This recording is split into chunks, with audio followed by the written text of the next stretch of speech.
Buenas noches con todos, ¿cómo están? Hoy día es miércoles 9 de junio, son las 8:30 de la noche y estamos en una nueva sesión de Instagram Live. Hoy día con un invitado de lujo, como siempre. Vamos a hablar con la doctora Cecilia Núñez y le vamos a mandar la invitación. Espero que esta nueva sesión de Instagram les sea de mucha utilidad a todos nuestros pacientes, a nuestros seguidores, a nuestros colegas, porque vamos a hablar sobre prediabetes y su implicancia en los ojos. Y para eso tenemos a la doctora Cecilia Núñez, que en un ratito ya debe estar enlazándose, y nos va a dar los tips acerca de prediabetes, qué hacer, cuál es el diagnóstico, cómo está la incidencia en nuestro Perú. Ella es especialista en endocrinología, pero además tiene una maestría en nutrición, así que nos va a asesorar sobre esta enfermedad. Y bueno, espero que todos se encuentren bien, a pesar de que la cosa está media movida acá en Lima, en Perú, realmente, ¿no? Para todos nuestros seguidores que nos ven fuera del país también. Las cosas están un poco tensas, pero espero que se resuelvan pronto. Y vamos a ver. Y bueno, déjenos sus preguntas acerca de la prediabetes. Ahí está, ahí está. Hola amiga, ¿Qué ¿cómo tal? estás? Buenas noches. ¿Cómo estás? ¿Qué tal? Qué gusto verte. Bien, amiga. Aquí estaba haciendo un poquito la introducción a todos nuestros seguidores, nuestros colegas que están empezando a vernos. Y le estaba diciendo pues que somos amigos pues de la promoción, de pregrado, Oh, sí, claro. ¿no? Hicimos internado juntos, Así esas es, épocas. ¿no? Sí. Entonces, Ceci se dedicó a hacer endocrinología y oftalmología. Entonces, tus primeras palabras, Ceci, a todos nuestros seguidores, a nuestro público, porque este video se replica en la semana, así que por favor. Y yo agradezco haber aceptado la invitación. Bueno, en primer lugar quiero agradecerte por la invitación y poder hablar pues del tema que me apasiona, parte de mi especialidad. Gran porcentaje de pacientes en nuestro país son prediabéticos. Muchos no creen todavía en el diagnóstico, pero ahí estamos. Y muchas gracias a tu público, realmente qué buena labor, ¿no? Dar tener una labor de educación, de llegar al paciente, de llegar a los colegas, en muchas cosas que, bueno, son campos que se relacionan mucho, ¿no? Entre, creo, oftalmología y endocrino hay mucho en común, sí. Sí, Ceci, tú dices algo bien cierto. Hay muchos pacientes que no la creen. Y yo como médico, mira, ya hemos tenido algunas sesiones con un colega, el doctor Castillo Rojo, que es especialista también en endocrinología, que trabaja con nosotros en oftálmica. Ujú. Y particularmente también, a veces cuando uno le hace la pregunta al paciente, los antecedentes, el paciente me dice, soy prediabético, como negando la diabetes, no quiero, no, o sea, no, doctor, soy prediabético. Entonces, nosotros que no estamos habituados, y tal vez el término, ¿no? Tú lo manejas perfectamente, por eso que te hemos invitado. eh, ¿Cuál es la definición? ¿Realmente es una enfermedad la prediabetes? ¿Debemos, Eh, qué debemos saber sobre la prediabetes? La definición de prediabetes es un término que está estipulado en la Asociación Americana de Diabetes como tal, como prediabetes. Existe la prediabetes y simplemente se clasifica por los valores de glucosa. Entonces, si yo tengo un paciente, lo normal de la glucosa, para primero ponernos en lo normal de la glucosa es que en ayunas sea menos de 100. Entre 70 y 99 son los valores normales del paciente. Y los valores de 2 horas después de haber comido o haber hecho la tolerancia a la glucosa es que sea menos de 140. ¿Qué Ajá, pasa para el diagnóstico de diabetes? Para decirle que el paciente que es diabético le decimos mayor o igual a 126 en ayunas y mayor o igual a 202 horas después de comer. Pero ¿qué ajá. pasa con ese lapso que nos quedó entre lo normal y lo que es realmente diagnóstico de diabetes? A ese lapso es donde se le queda el diagnóstico que se le llama prediabetes. Y prediabetes tenemos dos tipos de trastornos. Uno que es la glucosa alterada en ayunas, que es la glucosa entre 100 y 125, y la glucosa y la intolerancia a la glucosa, que es la glucosa 2 horas después de haber comido entre 140 y 199. Ajá. Entonces, ¿existe la prediabetes? Sí, como definición estipulada a nivel internacional, sí existe la prediabetes. No es que se nieguen a ser diabéticos, es que nosotros le decimos, usted es prediabético, porque está clasificado así. De pronto, más adelante, por lo que vamos a conversar ahora en esta entrevista, nos vamos a de repente concluir, de repente sí, estos pacientes que le llamamos prediabéticos más adelante sean llamados diabéticos, porque ya vemos cambios de microangiopáticos, cambios macroangiopáticos incluso en el paciente prediabético. Pero hasta la actualidad, hablando en términos internacionales, existe la prediabetes y como tal se debe llamar glucosa alterada en ayunas, intolerancia a la glucosa. Ceci, para nuestros seguidores que recién se están uniendo, estamos con la doctora Cecilia Núñez. Ella es médico endocrinóloga y con maestría en nutrición. Yo quiero incidir en la definición. Solamente nos vamos a basar en valores de glucosa para la definición, Cecilia. ¿Solamente eso? No hay Solo ningún... valores de glucosa. Ok, No hay un parámetro extra para el diagnóstico. Es valores de glucosa y de hemoglobina glicosilada. La ya. glicosilada, que es un examen que me da aproximadamente el promedio de glucosas que ha tenido en los últimos 3 meses. Lo normal, menos de 5.7%. Ajá, Prediabetes, entre 5.7, incluido el 5.7, y 6.4. Diabetes, más de 6.5%. interesante. La clasificación para diagnóstico es así. Ojo, esto es para diagnóstico. Paciente nuevo que me llega con estos valores, lo clasifico o lo encajo en estos diagnósticos. No es para seguimiento. Muchos pacientes diabéticos, ya diabéticos, dicen, Ajá, ya tengo mi glucosa, ahora está en rangos de prediabetes, entonces ya no soy diabético, ahora soy prediabético. No, no se ajá. puede. No, esto es solo para diagnóstico, para el seguimiento es otra cosa. Ajá. Ya.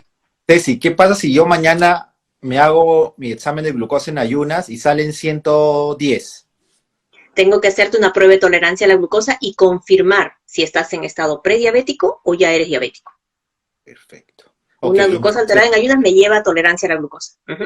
ya, perfecto. O sea, digamos que haces otra prueba para confirmar si estoy en el rango de prediabetes o paso ya a ser diabético.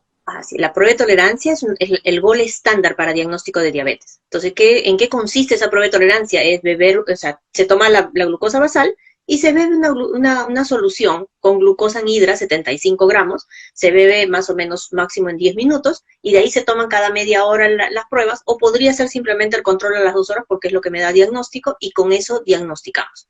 Eso, la glicosilada, también medimos insulina, que es muy importante para diagnosticar lo que es la resistencia a la insulina. Así es, que es otro término que los pacientes ya lo tienen muy, digamos, común. Hablan, doctor, soy resistente a la insulina, me dicen, ¿no? Entonces no soy diabético. Así Eh, es. hay una Y cifra ojo, que... Ajá, en la prediabetes no está incluida la resistencia a la insulina. Entonces hay como, yo les había preparado un slide ahí que de repente lo mando para que lo pongas porque muy interesante, el estadio 1, donde hay alteraciones de glucosa, pero todavía la glucosa está normal, ¿no? Hay alteraciones del metabolismo de los carbohidratos, pero la glucosa está normal, encontramos triglicéridos altos, colesterol HDL bajo, obesidad central, ¿no? así es. Tenemos también resistencia a la insulina, pero todavía la glucosa es normal.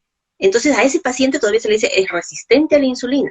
No se le llama prediabético. Prediabetes está reservado para lo que es glucosa alterada en ayunas y intolerancia a la glucosa. Aunque Justamente, realmente debería ser también un estado 1 de prediabetes, ¿no? Uh-huh.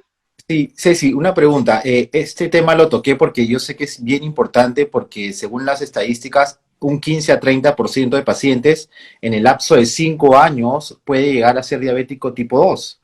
¿Eso es Sí. así?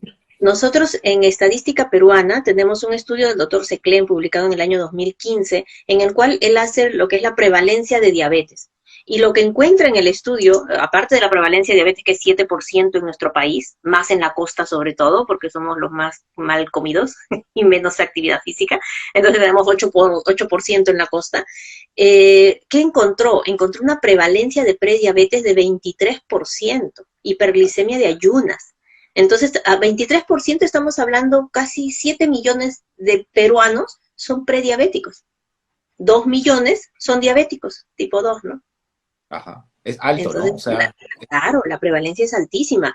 ¿Cuántos de estos pacientes prediabéticos al año debutan ya con diabetes? Casi el 50%. al Entonces, año, o sea, realmente es año bastante. es bastante, realmente es bien alto. Si nosotros no tomamos medidas de prevención, no comenzamos a trabajar con el paciente desde resistencia a la insulina, el paciente se va a ir a los siguientes estadios y va a terminar diabético. Que es lo que no queremos, ¿no? Porque a No, veces nos llegan a la consulta pacientes diabéticos tipo 2 con una retinopatía avanzada y no tenemos mucho que hacer, ¿no? No tenemos mucho que ofrecerle. así es, así es. Ahora, en retinopatía, pues, por ejemplo, se ha visto que pacientes ya con diagnóstico de prediabetes se encuentra retinopatía, 8 a 12% de acuerdo a la literatura que revises, ¿no? Se encuentra una retinopatía diabética desde la prediabetes. Entonces, si ya el paciente lo vemos muy tardíamente, ya no podemos tomar esas medidas de prevención para que esta retinopatía no nos deje ciegos a nuestros pacientes, ¿no? Justamente por eso te he invitado, Ceci, por la importancia del tema de que por lo menos los pacientes se queden en prediabetes y no lleguen a ser diabéticos. Vamos, Pero no hay que trabajar en que se queden en prediabetes, hay que ajá, trabajar en que regresen a lo normal, porque así en es, prediabetes hay un incremento de las lesiones que se encuentran a nivel ocular. ajá, Fíjate que también les tenía ahí un cuadrito en el cual se ve que las cataratas, por ejemplo, que las cataratas se presentan 31% en el prediabético y solo 6% en el que no tiene prediabetes. Una diferencia importante. alto. Cataratas, retinopatía hipertensiva, estrechamiento de la arteria retinal, derrames vítreos, todas esas cosas están incrementadas significativamente en el prediabético. Entonces yo no lo encuentro al prediabético para dejarlo prediabético. Yo lo Ajá, encuentro al prediabético para sacarlo de la prediabetes y que no se interesante. presenten estas lesiones. Sí, sí, y se puede revertir, o sea, digamos que tú diagnosticas prediabetes, ¿el paciente puede volver a ser normal? Mientras esté en prediabetes puede llegar a lo normal. Cuando ya diagnostiqué diabetes ya no va a ser normal, él va a ser un diabético controlado o no controlado. Ah, Pero en prediabetes yo lo puedo regresar a lo normal. Por eso trabajo mucho yo la parte de cambios de estilos de vida, que es lo que realmente está demostrado completamente que si yo lo bajo de peso, que si yo logro que el paciente cambie estilos de vida, va a evitar que llegue a diabetes. tú sabes que eso es algo que incido mucho en mis pacientes diabéticos y tal vez me demore un poco más la consulta en ellos sobre el estilo de vida. Pero cuéntanos un poquito qué características tiene el paciente prediabético. Hablaste de la circunferencia abdominal, ¿cierto? Así. Hablaste también de la dislipidemia. Cuéntanos un Ujú. poco, Ceci, de qué se trata esto. Desde la prediabetes nosotros podemos darnos cuenta que está metabolizando mal los azúcares porque los triglicéridos se suben.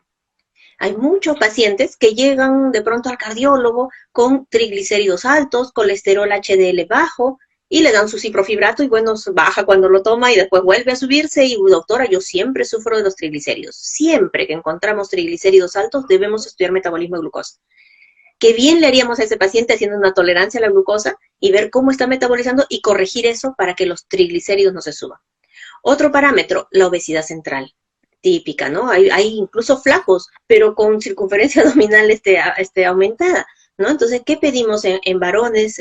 Pedimos menos de 90 de circunferencia abdominal a la altura del ombligo. En mujeres pedimos menos de 80, que es los valores internacionales, ¿no? Hay un estudio de Latinoamérica que habla de 85 para mujeres y 95 para varones, pero igual, estamos por ahí en el rango que debemos mantener la circunferencia abdominal. Es la Ah, circunferencia que me tomo con 1 centímetro respirando normal a la altura del ombligo. a ver, ¿puedes Y repetir eso? La circunferencia que te tomas. que me tomo a la altura del ombligo aproximadamente, esa es la circunferencia abdominal. Respirando normal. La mayoría, sobre todo de mujeres, ¿no? Cuando voy a medir cintura, ¿no? ¿No? Comienzan a meter la barriguita. Eso no me sirve. Para médico no, es como engañar al sacerdote. No vamos a ir a engañar al sacerdote, ¿no? Entonces, Claro, respirando normal, medimos la circunferencia del abdomen. Para los interesante. médicos, también aquí tenemos parámetros anatómicos. Es el punto medio entre la cresta ilíaca antero superior y el reborde costal. El punto medio es donde está la medida correcta. Para el Ajá. paciente le decimos a la altura del ombligo, pero muchas veces el abdomen es tan prominente que cuelga el abdomen y entonces no queda a la altura del ombligo la circunferencia abdominal, ¿no? Entonces, para los médicos está ese parámetro anatómico para que puedan saber dónde medir la circunferencia abdominal. Y podemos detectar a ese paciente. Si sospechamos, la peor cosa es que no sospechemos el diagnóstico, porque no lo vamos a llegar a diagnosticar. Entonces, otra característica y que es muy, muy común en nuestra población, que desde resistencia a la insulina aparece, es la acantosis nigricans. Eso que Así. parece carquita en el cuello, ¿no? Con Sí, sí, sí. lunares elevados, que son los acrocordones, son típicos de la resistencia a la insulina. Y dice, no, doctora, es que yo tengo estos lunares porque mi papá también tenía. Es característico, el paciente, si es muy clarito, no hace acantosis, o sea, no se pone oscuro. Pero si la piel es oscura, es fácil que haga acantosis. Aquí, en las axilas, en los codos, en los nudillos, ¿no? Entonces podemos encontrar oscurecimiento de esas zonas y nos puede ya orientar que debo estudiar estas patologías Ujú. clínicamente.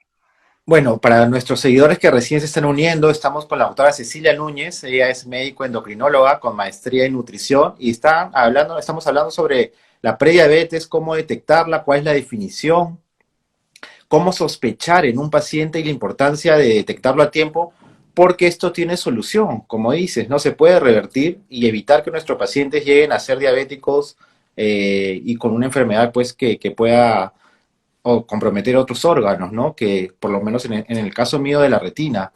Ceci, una vez que tú ya diagnosticas prediabetes, ¿cómo encaminas al paciente?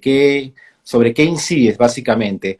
Porque algunos pacientes que llegan y me dicen que son prediabéticos ya están tomando algunos antidiabéticos. Claro. Entonces, yo digo, ¿Aprobado? ok, ya es diabético, ¿no? Si está tomando antidiabéticos, No, porque aprobado para estados de resistencia a la insulina, por ejemplo, tenemos la metformina. La metformina tiene múltiples usos. La usamos en síndrome de ovario poliquístico, ¿pero por qué? Porque la fisiopatología incluye resistencia a la insulina. Sin que el paciente tenga glucosa alta, el tratamiento es metformina. La así es. metformina sí es un hipoglicemiante oral, pero sin embargo lo que hace es disminuir esa resistencia a la insulina, me ayuda a bajarlo de peso al paciente, a disminuir esa ansiedad que por comer que da la prediabetes. Entonces me sirve el tratamiento farmacológico también. Ujú. Digamos, para el paciente que nos va a escuchar en este video, ¿cómo él mismo podría sospechar que tiene algo de prediabetes? Porque acabas de mencionar algo bien importante, que tiene ganas de comer, ganas de consumir comida, ¿no? Tiene hambre. ¿Qué otros signos de Ansiedad. alarma puede él darse cuenta y decir, ah, mira, voy a ir al endocrinólogo? Ya hemos ido mencionando varios, ¿no? Se hace un chequeo, encuentra triglicéridos altos, HDL bajo. Por otro lado, circunferencia abdominal. Hemos dicho menos de 90 para varones, menos de 80 para mujeres. Por otro lado, tenemos la cantosis nigricans, que aparece como si fuera carga, ¿no? No se pasa, se refriega ahí por gusto porque no va a salir. Es parte de los signos clínicos de resistencia a la insulina. Y en tercer lugar, hay una ansiedad por comer, pero generalmente hay ansiedad por comer harinas o dulces. ¿No? Hay mucha avidez por harinas o dulces. Entonces, esa característica ya me lleva a pensar de que si yo tengo mucha avidez por dulces, porque a mis células no está llegando ese alimento que es la glucosa para que la alimente. Entonces, ¿qué tienen? Me manda un mensaje a nivel central, oye, me falta glucosa, y el paciente tiene avidez por más glucosa. Entonces, Los hay una pacientes, ansiedad por comer. los Ujú. pacientes que tienen sed, Ahí no, ahí ya cuando tiene mucha sed es porque ya estamos pensando que la glucosa está alta, es por hiperesmolaridad, por poliuria, entonces el paciente tiene mucha sed. Entonces ahí ya estoy sospechando de diabetes. El prediabético perfecto, no tiene mucha sed, no tiene mucha interesante. sed. Ujú. Ok. El peso, El peso aumenta progresivamente, pero es un aumento de peso no parejo, es un aumento de peso a predominio central, ¿no? Comienza a crecer la barriguita, comienza a acumular ya, grasa en el abdomen, que es lo que detectamos con la medida de la circunferencia de barriguita, ¿no? Ujú. claro. Ceci, entonces, una vez que ya tú diagnosticas este grupo de prediabetes, ¿qué haces? ¿Qué le dices al paciente? ¿Qué le das? Comenzamos a trabajar los cambios de estilos de vida. Ajá, Si está en resistencia a la insulina, podemos darnos todavía el tiempo, salvo que sea un síndrome de ovario poliquístico que debo medicar de inmediatamente, pero si es resistencia a la insulina pura, trabajamos cambios de estilos de vida. Si ajá. yo ya veo glucosa alterada en ayunas o intolerancia a la glucosa, es decir, prediabetes, ya debo iniciar metformina. Aunque la literatura menciona que el 80% del tratamiento debe ser cambios de estilos de vida. Muchos pacientes se esperanzan en tomar su pastillita y ya Así no es. hago la dieta, pues, ¿no? Y, Entonces y- no, porque me dé más pastilla, pues, ¿no? Y y no coman funciona, rico, coman ¿sí? rico. No funciona. Ahora, lo bueno es que una de las pastillas que usamos en prediabetes, que es la metformina, la pioglitazona, la metformina no me permite comer mucho, me baja el apetito. Y Ajá. muchos pacientes dicen, doctora, me cayó mal la pastilla, porque se comieron su pizza y te tomaron la pastilla, y la pastilla hace que no se absorba a nivel intestinal bien los carbohidratos y me da diarrea. Entonces, ¿me cayó mal la pastilla? No, simplemente comí mal y la pastilla me cayó peor. Ahora, hay otros pacientes que sí no la toleran, pero son pocos, gracias a Dios, porque es una pastilla muy, muy efectiva buena, bonita y barata, le llamo yo, ¿no? Sí. Ceci,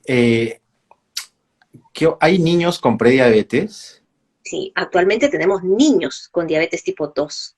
Es muy frecuente en Perú por los malos Ajá. hábitos que están adquiriendo, por el mismo estilo de vida, cada vez salen menos a jugar, a correr fuera, se alimentan mal, están jugando a la play y están pues comiendo comida chatarra generalmente y eso está haciendo que nosotros estemos encontrando prediabetes, diabetes en niños, 12 años con diabetes tipo 2. Imagínate el futuro que tienen, ¿no? Yes. Ujú. ¿Y cómo yo como padre sospecharía que mi hijo tiene algo de... ¿Son los mismos Los síntomas? Sí, mismos los síntomas que el mismos. adulto, los Ok. mismos. Yo he Con visto los niños mismos, con con los mismos acantosis, valores.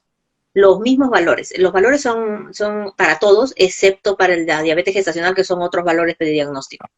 En Ya. gestación es otros valores, pero para todo tipo de diabetes y prediabetes está ese mismo valor, esos mismos valores. Ceci, tú me comentabas que has hecho una maestría en nutrición, ¿cierto? Ujú. Cuéntanos un poquito de eso y cómo le puedes ayudar a nuestros pacientes, básicamente, ¿no? Bueno, yo he hecho la maestría en nutrición en la Universidad de San Marcos ya hace varios años, en el 2007, en el cual nos orientan, es una maestría en nutrición con mención en nutrición clínica. Entonces nos forman en el sentido de lo que se llama el nutriólogo, ¿no? Guiar a nuestros pacientes en cómo alimentarse, pero con la comida normal. Nosotros no hacemos el trabajo de, por ejemplo, la nutricionista. El lunes comes vainitas, el martes comes... No, nosotros le hacemos en global, le enseño a comer al paciente. Lo educo para que el paciente aprenda a comer de la olla común, porque no es muy fácil si uno trabaja prepararse una comida, pero el lunes vainita, y si no compraste la vainita te pones porque no tienes que comer, y comes lo que hay. Entonces, no, de lo que hay tiene que aprender a comer el paciente. Y eso es lo que nos encargamos nosotros, los que hacemos maestría en nutrición. Yo siempre le digo a mis pacientes que es mejor que coman de a pocos, ¿no? Varias porciones durante el día que pues que coman, que dejen de comer. Ya se quitó esa idea hace como 2 años, ya Ajá. se viene cambiando esas ideas de comer fraccionado. ¿Por qué? Porque mantenemos al paciente en constante hiperinsulinemia. Comenzamos a segregar, cada vez que comemos comenzamos a segregar más insulina y eso genera que yo tenga que comer más. Entonces lo que se estipula son las 3 comidas del día. De 2 a 3 comidas al día es mucho más saludable, se necesita menos medicación, incluso en diabéticos, que cuando comen fraccionado. Entonces actualmente damos desayuno, almuerzo y cena. Y les vamos enseñando, ¿no? Técnicas para que pueda no tener esa ansiedad porque se han acostumbrado a comer a cada rato que le da hambre. Y el cuerpo, si yo lo acostumbro, yo me levanto todos los días a las 3 de la mañana a comer y mi cuerpo me va a levantar a las 3 de la mañana a comer siempre, porque es costumbre, es como a un bebito, si yo le doy de comer todo el día nunca agarro horarios. Ajá. Entonces tenemos que ir acostumbrándonos a horarios, aprender qué se come en cada momento del día, todas esas cositas lo vamos enseñando en consulta. Ujú. Entonces, si una vez que tú implantas este tipo de tratamiento y cuidados de la vida diaria, de la alimentación, ¿en cuánto tiempo más o menos, y si el paciente, digamos, se encamina, en cuánto tiempo un paciente puede ver algún resultado y decir, ok, pasa de ser de prediabético a estar normal? En Es tu variable, consulta. es variable. Hay pacientes que lo logran en muy poco tiempo, hay pacientes que me lo han logrado en 3 meses, como hay pacientes que lo tengo 1 año, 2 años y no dejo la medicación porque el paciente generalmente es muy indisciplinado, ¿no? Si el paciente cumple, lo logra más rápido. Todo depende del compromiso que tenga de cumplir su dieta y ejercicios, de cambiar estilos de vida, porque no es que va a hacer la dieta solamente ahorita que tiene la prediabetes y cuando yo le diga estás normal, come como antes, porque va a volver a estar como antes, va a volver a hacer la prediabetes. O sea, no es que se Vuelve a le ser quite, prediabético, ¿cierto? vuelve, claro. Si vuelve a comer mal, si deja el ejercicio, va a volver a ser prediabético. Ujú. Interesante. ¿Y la metformina también la suspende si es que ya deja de ser prediabético? Claro, claro. La meta es quitar la metformina lo más pronto posible. ¿Por qué? Porque como tú mismo dijiste, es un hipoglicemiante oral. Entonces yo puedo estar ocultando una diabetes por un tratamiento prolongado de una prediabetes y no diagnosticarlo realmente que ya el paciente debutó con diabetes, ¿no? Qué interesante. Ceci, y estamos hablando casi 30 minutos de prediabetes, se pasa el tiempo volando. Cuéntanos qué complicaciones podemos evitar, digamos, sistémicas si este paciente no se cuida. O sea, ¿qué has visto tú en la práctica diaria para que los pacientes sepan la importancia de no cruzar el límite de ser prediabético? Claro, mira, lo que hacemos en la prediabetes es como le llamamos la prevención primaria. No ha hecho la enfermedad, estamos previniendo la enfermedad. ¿Cuál es la meta de ese paciente? Justamente no llegar a la enfermedad, que ya es bastante. Llegar a ser diabético ya me pone en alto riesgo cardiovascular. Tú sabes que un diabético es un equivalente coronario. ¿Qué quiere decir? Que es un paciente que es como si yo hubiera tenido un infarto. El riesgo cardiovascular sube al máximo simplemente por ser diabético. Entonces, ¿de qué se mueren hasta ahora nuestros pacientes diabéticos? Mortalidad cardiovascular. Accidentes Entonces, cerebrovasculares, ¿cierto? así que todo lo que es infarto, ACV, es la causa más frecuente de muerte de nuestros pacientes diabéticos. ¿Y qué me dan? Me dan también mala calidad de vida. Muchas veces no se mueren, pero quedan con limitaciones, ¿no? Entonces, la meta es no llegar a la enfermedad. Desde prediabetes, mi meta, ¿cuál es? Normalizar valores y no llegar a ser diabético. Yo siempre les digo a mis pacientes, a los pacientes ya, yo veo, realmente ya veo diabéticos Claro. diagnosticados, me mandan Ujú. pacientes para controles de fondo de ojo, ¿no? Del programa, hay un programa Cuídate para hacer este tamizaje de fondo de ojo anual. Y yo Ujú. siempre le digo a mis pacientes que el 80% de esto, del tratamiento, lo tienen en sus manos, depende de los pacientes, ¿no? Depende de los hábitos alimenticios, depende del entorno familiar, Sí. ¿no? Porque la Ujú. medicina a ellos, les digo, no hace milagros. Depende Así. mucho qué hacen en casa, cuáles son los cuidados. Ujú. Justamente los estudios grandes de nuestra especialidad, el UKPDS, el DCCT, que son estudios en diabéticos tipo 2, el primero, el diabéticos tipo 1 en el segundo, demuestran que si tengo un mejor control metabólico, las complicaciones microvasculares, es decir, la retinopatía, la nefropatía, ¿no? Todos ellos, la neuropatía, van a disminuir en presentación. Pero ¿qué pasa? Controlando estrictamente, se vio muchas veces el diabético, estamos hablando de diabéticos, ¿no? Estrictamente se iban más bien no presentaban de repente complicaciones microvasculares, pero sí seguían muriéndose por causa macroangiopática, infartos, DCBs y todo ello. Entonces, ahora hay medicamentos incluso que protegen sobre ello, ¿no? Ajá. Protegen sobre, o sea, disminuyen la mortalidad cardiovascular. Entonces, el paciente ya demostrado con alto riesgo cardiovascular, tenemos medicación que debe estar presente en su tratamiento para evitar justamente esa alta mortalidad que tenemos por causa cardiovascular. Ceci, ¿qué recomendaciones, ya estamos en la parte final, qué recomendaciones nos darías a los pacientes que nos están escuchando o que van a ver este video durante la semana y son prediabéticos, porque nuestro objetivo es que no pase, que no cruce la barrera? En cuestión de alimentación, ¿qué podrían comer para disminuir estos niveles, ¿no? Bueno, lo que hacemos así en recomendación general, lo que yo le recomendaría es que en primer lugar quiten los azúcares. Todos deberíamos quitar azúcar. El azúcar no es necesaria, es un alimento chatarra, es un alimento adictivo, está demostrado desde los años 70 que es más adictivo que la cocaína. Y es por eso que lo ponen en todos los alimentos porque quieren que sean más adictos a ciertos alimentos. Y lo que yo les aconsejo es que quiten el azúcar de su dieta. El peruano tiene una alta predisposición a hacer este tipo de trastornos. 23%, 7 millones de peruanos son prediabéticos, o un 7% también son diabéticos. Entonces, ¿qué tenemos que hacer? Quitar azúcar de mi dieta. Mi mamá fue diabética, quito el azúcar porque yo sé que tengo la predisposición genética que me va a jalar hacia ese lado. Entonces, quito el azúcar de la dieta. Y las harinas son medidas, hay que aprender, eso se educa en consulta, ¿no? De aprender en qué momentos como las harinas, qué cantidades puedo comer de harinas. El peruano es muy harinero, el peruano me come arroz con papa, papa con fideos, menestra con arroz, puré con arroz, tallarines con papa, la huancaína encima. Es un desastre, endocrinológicamente hablando, es un desastre total. Un dolor de Entonces, cabeza. no, es fatal, no es, la dieta peruana es muy rica, pero lamentablemente es muy mala en ese sentido. Uh-huh. Básicamente es la dieta, ¿cierto? Sí, la dieta. Ahora, el ejercicio también cuenta, ¿no? El ejercicio es muy importante porque solamente al mover el músculo favorece que haya mayor sensibilidad a la insulina. Ajá. Entonces, desde ahí partimos. Si decimos que el estadio 1 es resistencia a la insulina, desde ahí partimos. Yo, haciendo ejercicio, puedo disminuir mi resistencia a la insulina. Interesante. Ceci, ya pasó 30 minutos. Oh, ya. El tiempo se pasa volando. Yo te agradezco por el tiempo, por todo lo que nos has alcanzado a todos los pacientes. Tus últimas palabras a tus seguidores, a nuestros colegas que nos están viendo y que van a ver el video en la semana.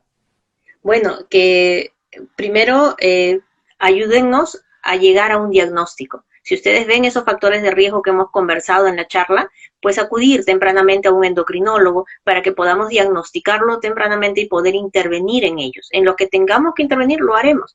En los que no, obviamente no. La gente piensa que uno va y le encuentra un diagnóstico así porque le quiere sacar el diagnóstico. No, todo está basado científicamente y tenemos que prevenir. Y lo bueno es que tenemos el arma para prevenir esta enfermedad tan fatal que tú ves las complicaciones finalmente, ¿no? Una de las complicaciones que es la lesión de retina. Entonces, nada, ayúdennos los médicos de repente generales, los pacientes que están viendo, que ven a sus familiares con estos signos de riesgo, acudan a consulta para poder detectarlos y manejarlos a tiempo. Muchas gracias, Ceci. Súper didáctica y precisa, ¿no? En todos los conceptos. Yo te agradezco mucho por tu tiempo y, bueno, un gusto de conversar contigo, amiga. Igualmente, un fuerte abrazo, amigo lindo. Cuídate mucho. Fíjate. Saludos. Y mucha salud para todos. Hasta luego, sí. Nos vemos. Hasta luego. Nos vemos. Gracias, Ceci. Nos vemos.